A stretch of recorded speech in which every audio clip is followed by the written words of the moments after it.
Entrada 1 to 3, smile. For today's lunch, cravings ng pangalawa naming alaga itong tuna kabsa. Hindi kami kompleto dito sa bahay kaya 3 taka lang yung gagawin natin. Gamit natin yung basmati rice, 3 takal yung rice cooker cup, and hugasan nating mabuti yan until clear na yung water, and ibabad natin 30 minutes to 1 hour. Yung kapatid ng amo kong babae, mahilig silang magluto ng tuna kabsa, as in lagi-lagi. Last week, doon natulog tong pangalawa naming alaga, and nakatikim siya. Kaya naman sinabi niya sa nanay niya na ito day yung lulutuin. Sabi ng amo kong babae, ako na daw bahala dahil hindi niya daw alam kung paano lutuin tong tuna kabsa. Hindi niya rin pala alam na sa kapatid niya ay lagi itong niluluto. Alam ko kasi na lagi silang nagluluto doon, lalo na pag school days.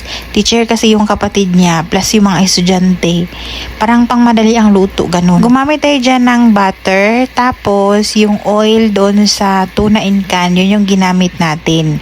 Nagadgad ako ng kunting ginger kasi diba tuna yan. And then, naglagay na tayo ng garlic. Sinunod kong nilagay yung bay leaves. Naglagay tayo ng dried lemon, cinnamon stick, cardamom seeds, mga 3 or 4, depende na yan sa inyo. Naglagay tayo ng cloves, and 1 teaspoon ng samna or kabsa powder. Then, ilagay na natin yung tomato paste para masali pagkagisa. And then, sinunod na natin yung onions. Maraming onions, mas masarap. And then, sinunod na natin yung kamatis. Sobrang dali lang tong kabsa tuna na to kasi syempre, luto na yung tuna, no? So, dire-diretso na yung luto. Naglagay tayo ng paminta, asin, and then itong frozen na chili, meron lang ako. Depende din sa inyong lalagyan nyo, pero pangpawala din kasi yan sa lansa. Naglagay tayo dyan ng magic cubes, isa. And then, 4 na kana tuna yan dahil maliliit kasi yung tuna na nabili ni amo.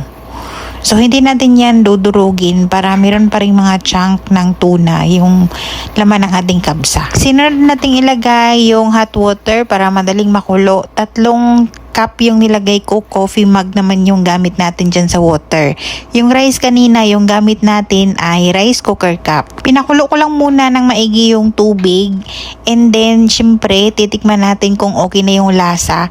Saka natin ilagay yung basmati rice. Kailangan nakababad yan ng 30 to 1 hour para maganda yung kanyang mga butil na pagkaluto. And then, konting-konting lugay lang para hindi nga madurog yung ating tuna. And then, saka natin yan ipaininan pagka wala na yung tubig or naubos na yung tubig. So, ganyan na yung itsura niya. And tinansya ko yan pagka oras na ng kain, saka na ito maluto. Bali, tinansya ko yung oras ng pagkaluto para masarap siya freshly from the pot talaga. Maganda kasi yung mga kabsa, mga ganitong dish, pagka luto and then serve agad. Ayoko yung iinit-initin pa. Hindi kami kumpleto dito sa bahay. Yung panganay na alaga, yung dalaga, nag-exam siya somewhere na hindi ko alam kung saan na school, kung saan siguro siya mag-i-enroll next. And then, diretso na yun siya sa mga friends niya siguro dahil sabi ni amo, hindi siya magla-lunch dito. Yung amo kong lalaki, syempre hindi siya kakain dito. Late na yan uuwi dahil Thursday nga. Family day mamayang gabi, so doon yan sa kabilang bahay kakain. So ako lang, pangalawang alaga, yung bunso at yung amo kong babae. So 4 lang kami dito. Sa mga ganitong dish, hindi pwedeng walang salad. So nagdali-dali akong naggawa ng salad. Ito naman yung basic salad ng rice salad dito. So lettuce lang yan, cucumber, white onion, and tomatoes. Ang dressing naman yan, salt, lemon, and olive oil. And that's it. Konting-konti nga lang yan kasi hindi mahilig yung mga bata dito magkakain. Unless andito yung tatay nila. Yung akin, yung may mga tutong, andito yung extreme na lasa. Extreme?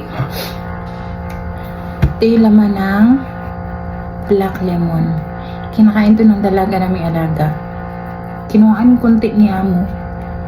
Konti lang. Pero yung dalaga kong alaga, gustong gusto to.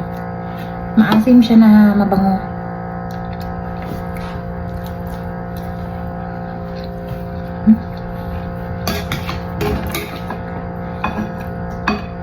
Sobrang nagustuhan nila yung kabsa.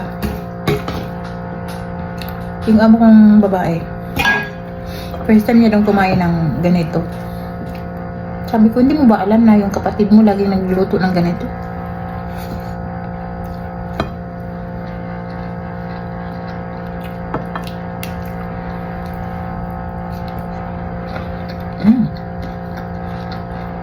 So good.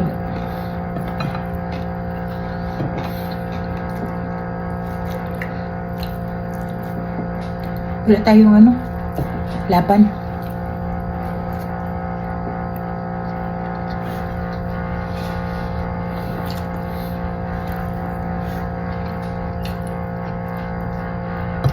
Nakabuo-buo ba yung tuna?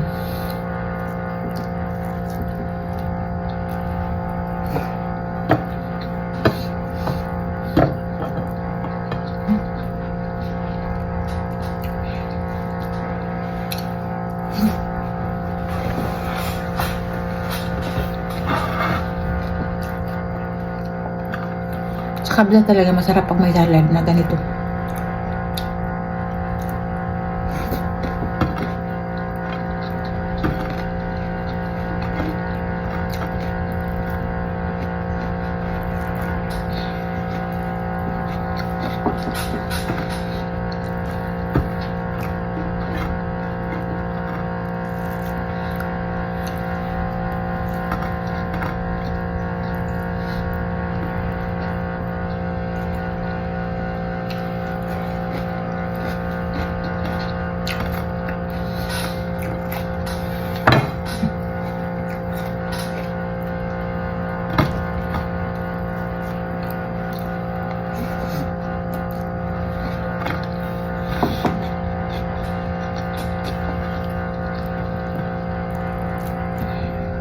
Sarap ng kain.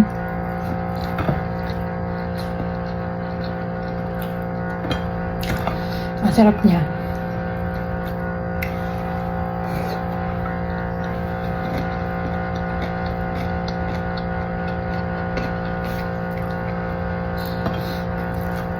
Matagal ko nang alam na ang kapatid niya lagi nagluto ng ganito. Yung amo ko ngayon lang niya lalaw alam.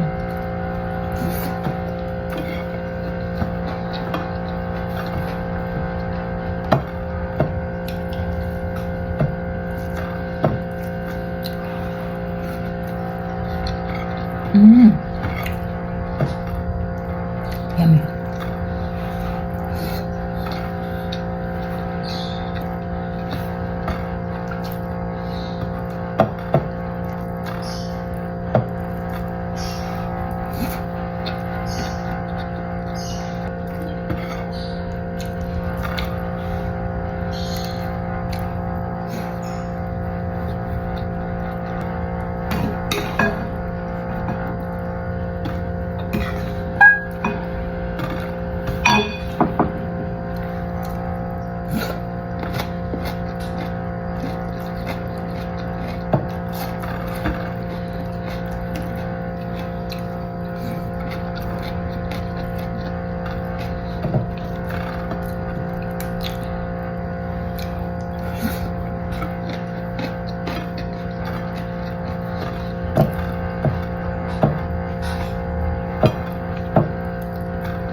Tapos yung pagkain doon madalas kabusa. Doon sa Baba House. Mamayang gabi.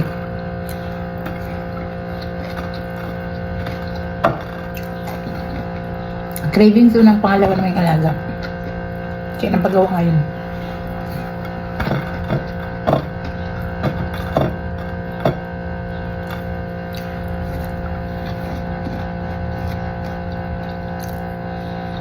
Parang gusto ko pang kumain.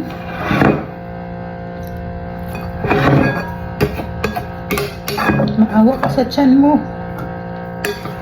Masarap din yan pang kape. Masarap din yan ni partner ng kape. Kaso lang bukas pag iinitin yan, mangangamoy ang bahay.